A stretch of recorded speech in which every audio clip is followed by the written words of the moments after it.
Bonsoir à tous, soyez les bienvenus sur La Première. Voici les titres de l'actualité de ce vendredi 15 août. Une vingtaine de personnes relogées provisoirement à Poun Aouia après les fortes houles il y a 10 jours. En attendant une solution, la mairie, les confessions religieuses et la population offrent leur aide. Une marche pour célébrer la Vierge Marie, mais aussi pour dire non à l'AIS. Les jeunes catholiques ont profité de l'Assomption pour faire passer un message de prévention. Le fléau de l'AIS, c'est l'un des sujets que nous aborderons avec la présidente de la Fédération des associations des parents d'élèves, Tahia Chongtien, est notre invitée. Une cérémonie traditionnelle pour demander l'autorisation de tourner un reportage sur les baleines. C'est le geste fort de l'équipe de National Geographic ce matin. Le tournage est prévu le mois prochain. Près de 10 jours après la forte houle qui a détruit en partie les installations vétustes d'Utumauro, une vingtaine de personnes sont relogées provisoirement à Poun Aouia. Mais l'aide apportée par les confessions religieuses et la mairie est bien temporaire.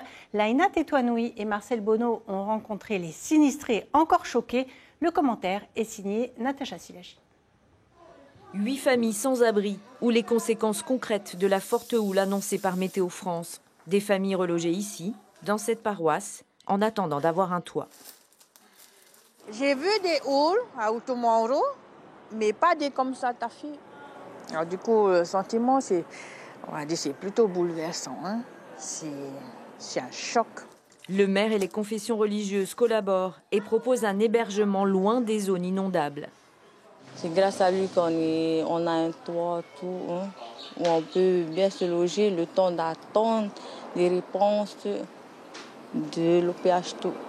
Ce n'est pas la première fois, on a l'habitude de les accueillir ici, chez nous. Quand on reçoit l'appel de Tavana, on ouvre toujours la porte à nos frères et sœurs. Le pays doit trouver une solution rapidement, même pour les familles qui ne veulent pas quitter leur maison à risque.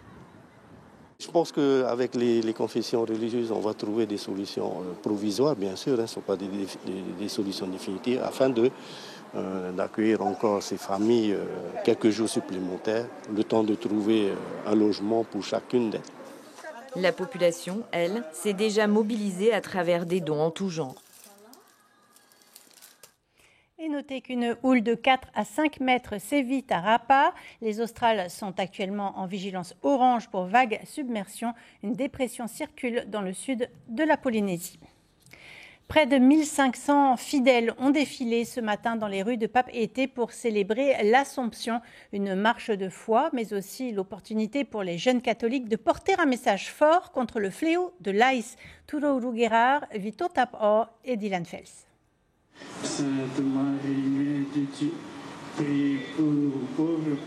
C'est en prière que des milliers de fidèles ont entamé leur pèlerinage. 2 cortèges se sont élancés dans la capitale, l'un depuis l'église Sainte-Thérèse, l'autre depuis la place Veiete. Une marche à double portée, un témoignage de foi et un appel au rejet de l'AIS. C'est pour influencer les jeunes à ne pas faire ça, à ne pas gâcher leur vie, plutôt les aider à ne pas faire ce choix-là, pour qu'ils aient un avenir extraordinaire. Il y a toujours des solutions à nos problèmes, hein. Au lieu d'aller dans la drogue, dans l'ice. Voilà, moi je conseille de se remettre auprès de la religion, hein. Prier beaucoup, demander au Seigneur de nous aider, de nous accompagner dans nos difficultés. Parce que la vie, elle n'est pas facile. Le 15 août, jour de l'Assomption, symbolise pour les catholiques la montée au ciel de la Vierge Marie auprès de son fils Jésus. Figure maternelle universelle, elle est célébrée comme la mère de toutes les nations. Cette année, la ferveur était renforcée par le jubilé, célébré tous les 25 ans. Il ne faut pas oublier que la Vierge Marie, c'est notre mère aussi à tous.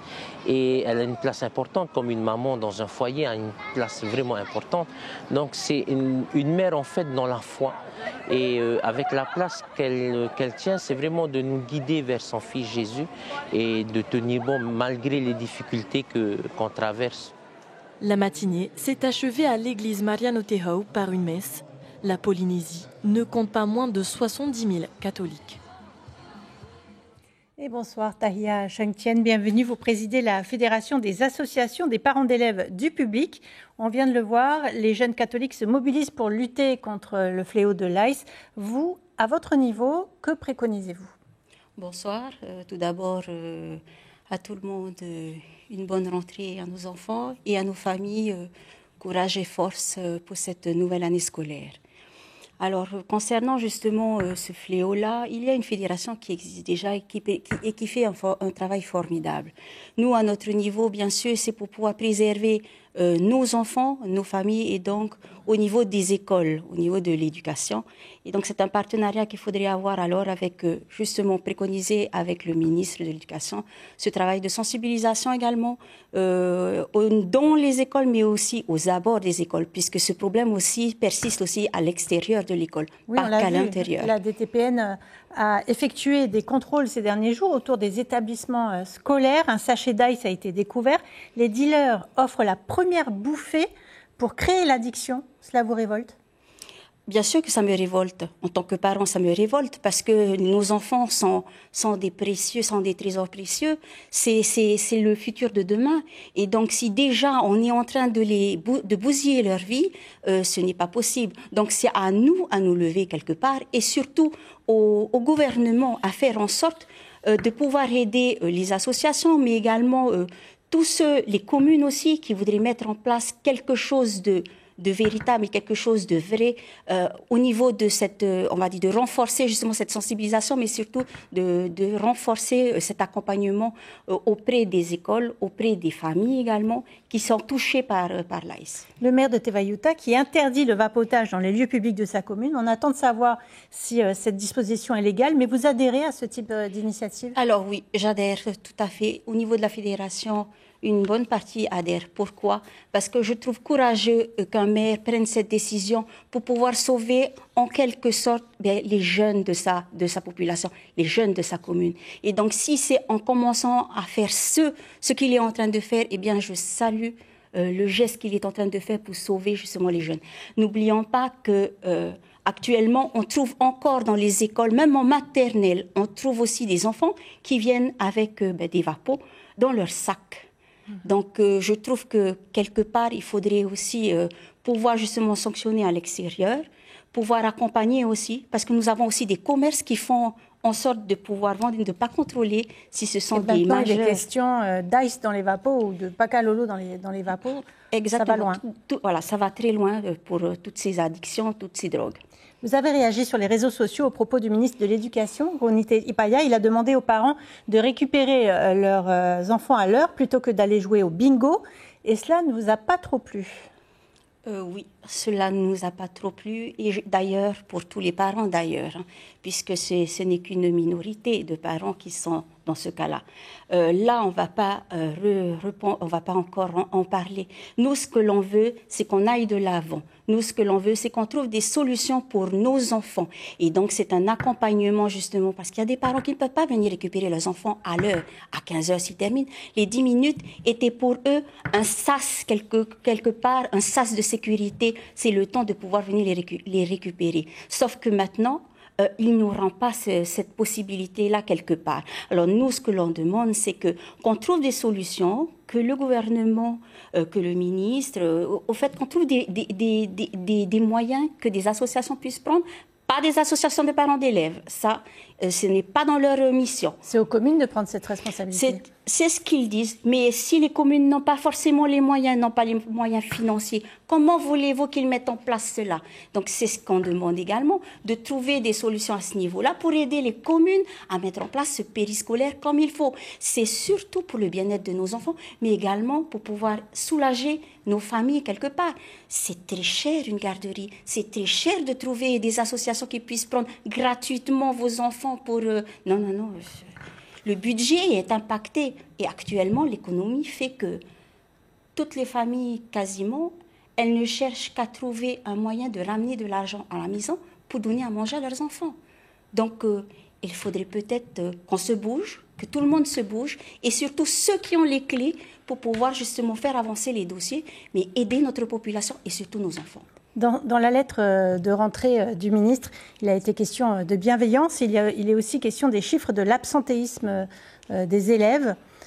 On se souvient de la petite Hayden, cette petite fille de 7 ans, décédée il y a 3 mois après les mauvais traitements de sa famille d'accueil. Elle a manqué l'école et personne n'a soupçonné sa détresse. Vous pensez qu'il y aura une prise de conscience ?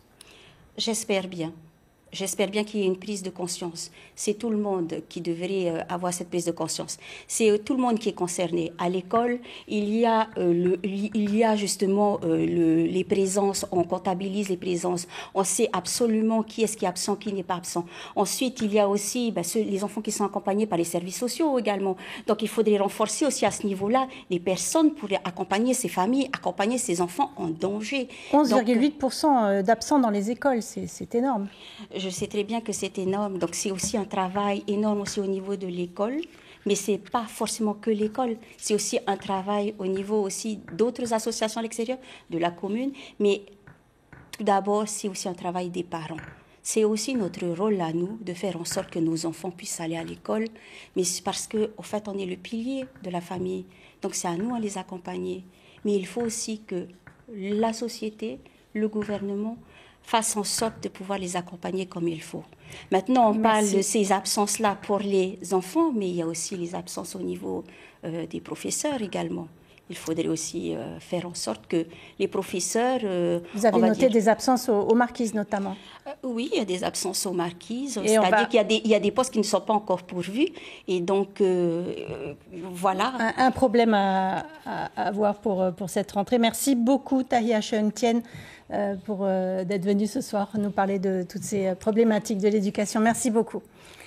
Plus de 2300 interventions l'an dernier. Les pompiers de Moorea sont sur tous les fronts pour répondre aux besoins croissants de la population et des visiteurs. La commune a lancé un vaste projet de modernisation de son parc sécurité. Un deuxième véhicule de secours et d'assistance aux victimes a été réceptionné 3 semaines seulement après la livraison du premier. L'opération a nécessité un financement de près de 40 millions de francs. Les précisions de Roger Hanere, chef de corps des sapeurs-pompiers de Moorea. Il répond à Vaitiare Pereira.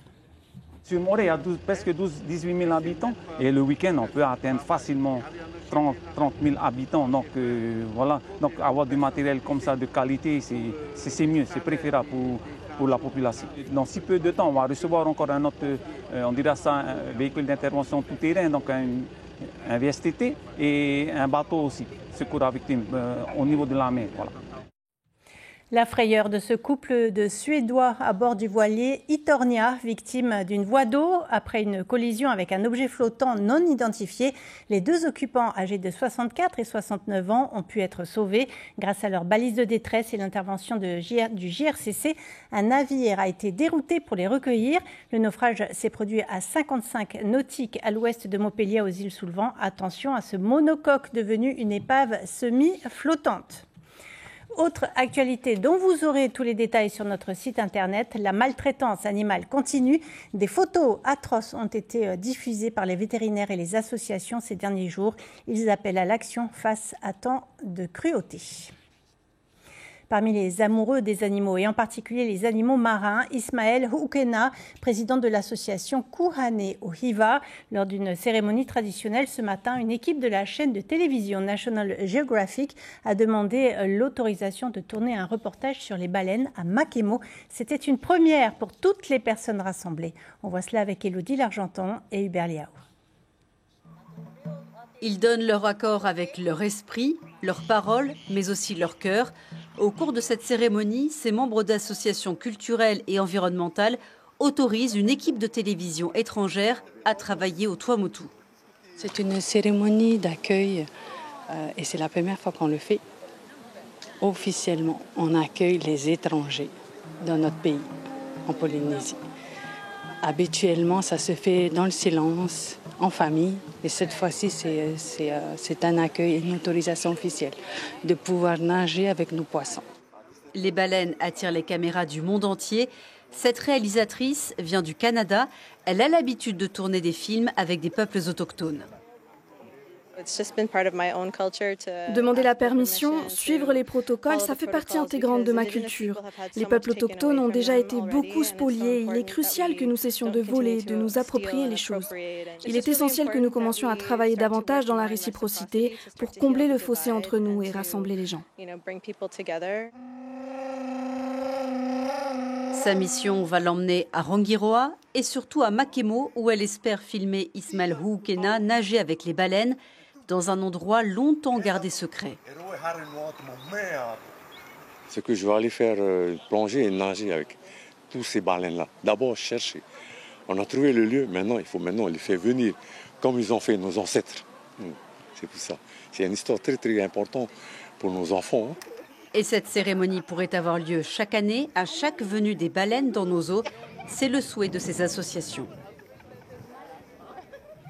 En bref, en Nouvelle-Calédonie, c'est une des premières conséquences concrètes de l'accord de Bougival. Dès la reprise des travaux parlementaires fin septembre, le Parlement examinera une proposition de loi qui vise à reporter pour la 3e fois en un peu plus d'1 an les élections provinciales calédoniennes.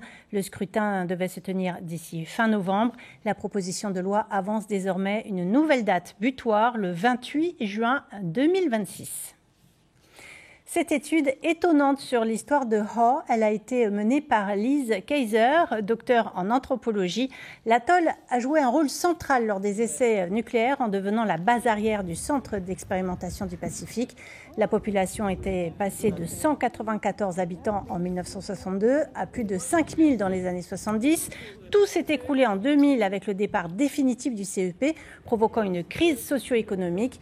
La pollution au PCB, des épaves et des matériaux enfouis ou immergés ont renforcé le sentiment d'abandon. L'ouvrage intitulé Nuclear Paradise a été présenté à la population lors d'une soirée spéciale. Mathieu Allot a rencontré Lise Kaiser. Il y a une nostalgie transgénérationnelle, donc même les jeunes qui n'ont pas vécu le temps CEP, qui sont nés après 2000, après le départ militaire, ils répètent en fait ces discours de leurs parents et grands-parents.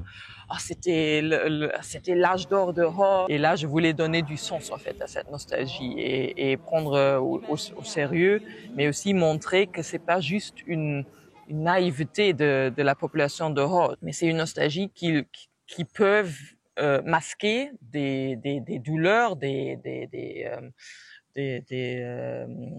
inégalités aussi avec le personnel militaire, la population polynésienne, mais c'est aussi un outil de force.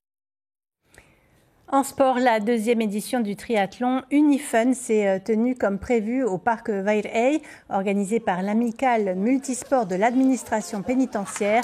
L'événement a rassemblé une 60aine d'agents de l'État pour un moment sportif et convivial. 3 épreuves étaient au programme, 5 km de course à pied, 1 km de natation et 4 km de VAA. Écoutez l'organisateur au micro de Marcel Bonneau.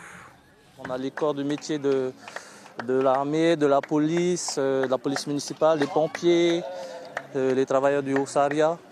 Donc l'objectif c'est de se rencontrer en dehors du cadre professionnel et pour tisser des liens entre nous en dehors du travail.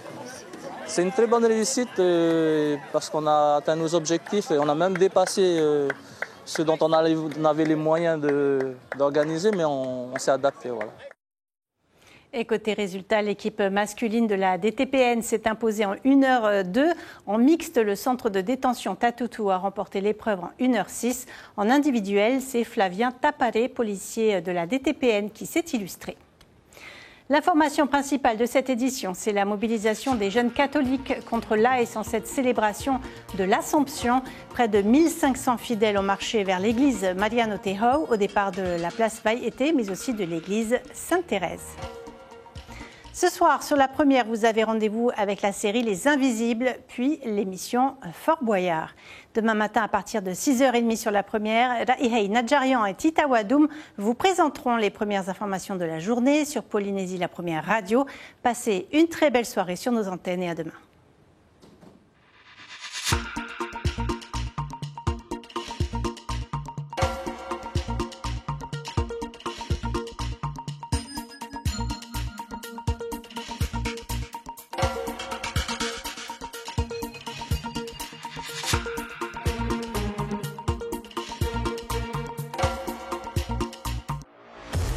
Retrouvez toute l'info sur WhatsApp en scannant notre QR code.